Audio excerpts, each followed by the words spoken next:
Au Ghana voisin, à Gambaga, dans le cadre du festival annuel du roi Dama 2024, une délégation de Burkinabé sous l'égide de l'association Tonla Taba a effectué hier une excursion touristique au niveau des tombes des parents de la princesse Nyenenga. Il s'agit d'une visite pour mieux comprendre l'histoire commune qui lie les Moussi à la ville de Gambaga. On voit cela avec notre envoyé spécial à Gambaga, Ahadi Sandamba.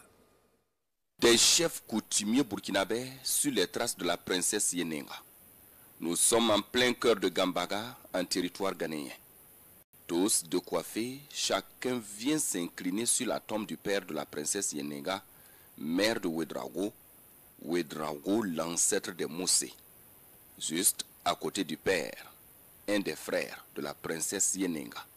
Je suis très content et très fier, très ému d'être arrivé ici à Gambaga pour découvrir la tombe du papa de notre grand-mère qui est Yenenga. Nous sommes des petits-fils de Yenenga. Et là, je suis sur la tombe du papa de Yenenga. Et je suis très très content parce que c'est un jour inoubliable pour moi. À un jet de pierre de là, la tombe du frère aîné de la princesse Yenenga. Et un peu plus loin, ici, à quelques mètres du palais royal, repose la reine, mère de la princesse Yenenga. Chacun veut immortaliser ces instants d'excursion touristique organisés par l'association Tonla Taba.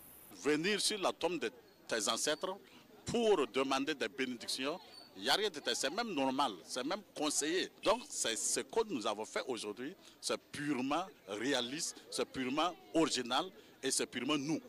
C'est pour cette raison que nous sommes revenus aux sources pour se ressourcer, pour s'informer, pour pouvoir éduquer.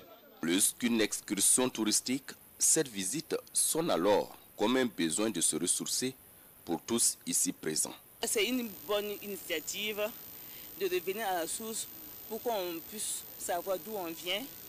Le regard donc, de la tradition va nettement changer. Nos incantations donc, lors des sacrifices, nos incantations au niveau donc, de nos fêtes coutumières va changer parce que on a cet esprit, on a le visuel qu'on a aujourd'hui des tombes de nos ancêtres et c'est vraiment important pour nous.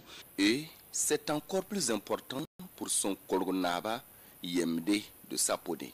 Lui qui depuis 1992 ne manque pas de toujours revenir à Gambaga, source de bénédiction. Tout ce que j'ai demandé, et Dieu merci, les ancêtres m'ont vraiment honoré. Aujourd'hui, je suis un chef coutumier grâce à Naba Sigri de Saponais, grâce aux ancêtres. Alors, donc, je suis content. Et chaque fois, quand on dit Gambaga dans le logo là, je suis toujours prêt. Un pari gagné pour les organisateurs qui voient en cette première sortie un pèlerinage à inscrire désormais dans les agendas de l'association Tonla Taba. Une première édition qui a mobilisé une centaine de personnes venues du Burkina Faso.